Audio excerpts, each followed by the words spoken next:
Hi అండి, welcome back to our పేరులైన్ channel. ఈ రోజు అయితే మనం మా మిద్దె మీద కాసిన కాయలు అయితే తీసుకున్నామండి, బెండకాయలు బీరకాయలు. దీంతో ఏ కర్రీ చేద్దాం అయితే చూద్దాం. ప్రజెంట్ అయితే రెండిట్లకి ఎగ్స్ అయితే యాడ్ చేసుకోవచ్చు కాబట్టి కామన్ కాబట్టి ఇది అయితే నేను బాయిల్ చేసుకుంటున్నాను కుక్కర్లో పెట్టేసి. ఆల్రెడీ ఒకసారి చూపించాను కదా ఎగ్స్ కుక్కర్లో ఎలా పెట్టుకోవాలో. మీకు ఒకవేళ డౌట్ వస్తే మళ్ళీ బ్యాక్ వీడియోలో చెక్ చేసుకోండి. నెక్స్ట్ ఎగ్స్ చూసారు ఇలా కట్ చేసుకోవాలన్నమాట. ఇలా కట్ చేసుకుంటే మనకి ఉప్పు కారం అన్నీ బాగా పడుతుంది ఎగ్స్కి. సో అట్లా ఫ్రై చేసుకోవాలండి. ముందు అయితే ఒక ప్యాన్ తీసుకుని అందులో ఆయిల్ అయితే వేసుకోండి, ఒక 2 స్పూన్స్. తర్వాత అందులోనే కొంచెం పసుపు అన్నది యాడ్ చేసుకోండి. అప్పుడు ఫ్రై చేయాలన్నమాట. ఎగ్స్ చూసారు ఎంత అందంగా ఉన్నాయో. నెక్స్ట్ ఇవి అయితే పక్కన పెట్టేసుకుని మనం కట్ చేసుకున్న మిర్చి ఉల్లిపాయలు వేసి ఫ్రై చేసుకోవాలి. ఇందులోనే మనం ఏం చేయాలంటే కొంచెం పసుపు ఉప్పు వేసుకోవాలండి. ముందు వేసామని మళ్ళీ వేయకుండా ఉండకూడదు, వేసుకోవాలి. ఇలా వేసిన తర్వాత కలర్ఫుల్గా ఉంటుందన్నమాట కర్రీ. ఇంకొకటి ఏంటంటే ఈ కర్రీ చాలా చాలా సింపుల్ అండి, ఈజీ స్టెప్స్లో అయిపోద్ది. మనం ఎక్కువ హైరాణ పడక్కర్లేదు, సింపుల్గా తాతీగా చేసుకోవచ్చు. సో సాల్ట్ అవన్నీ యాడ్ చేసుకుని కట్ చేసుకున్న బీరకాయ ముక్కలు అయితే ఇప్పుడు యాడ్ చేసేసుకుందామండి.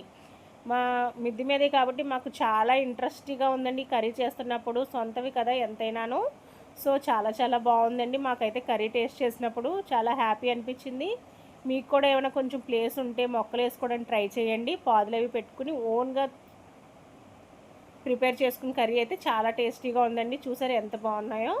ఇప్పుడైతే మిగతా ప్రాసెస్లోకి అయితే వెళ్ళిపోదాం. కారం యాడ్ చేసుకున్నాక కారంతో ఒకసారి తిప్పేసుకుని మగ్గాక మనకి ఫ్రై చేసి పెట్టుకున్న ఎగ్స్ అయితే ఇందులో వేసేసి కాసేపు ఉంచుకొని ఆ మసాలా అంతా ఎగ్స్ పట్టి ఆ స్మెల్ అంతాను. తర్వాత ఒక 1/2 గ్లాస్ వాటర్ అయితే యాడ్ చేసేసుకోండి. ఇలా యాడ్ చేసిన తర్వాత కొంచెం బబుల్స్ వస్తాయి కదా, ఆ తర్వాత అయితే విజిల్ పెట్టేసుకోవాలి. చూడండి ఎలా తిప్పుతున్నానో అలా తిప్పితే మనకి మసాలా అన్నదంతా ఎగ్స్ పట్టి మంచి స్మెల్ అయితే వస్తుందన్నమాట.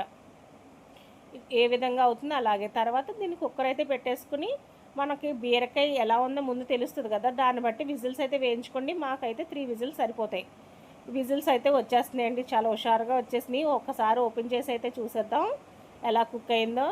చూసారే ఎంత బాగుందో, ఎంత ప్రెటీగా ఉందో కర్రీ అయితేని. దీని ఒక సర్వింగ్ బౌల్లో అయితే తీసేసుకోండి. ఇంకా కర్రీ అయితే బాగా సెట్ అయిందండి, చాలా బాగుంది చూడడానికి.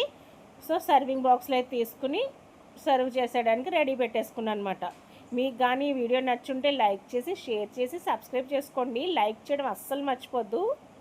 Thank you for watching. Bye bye.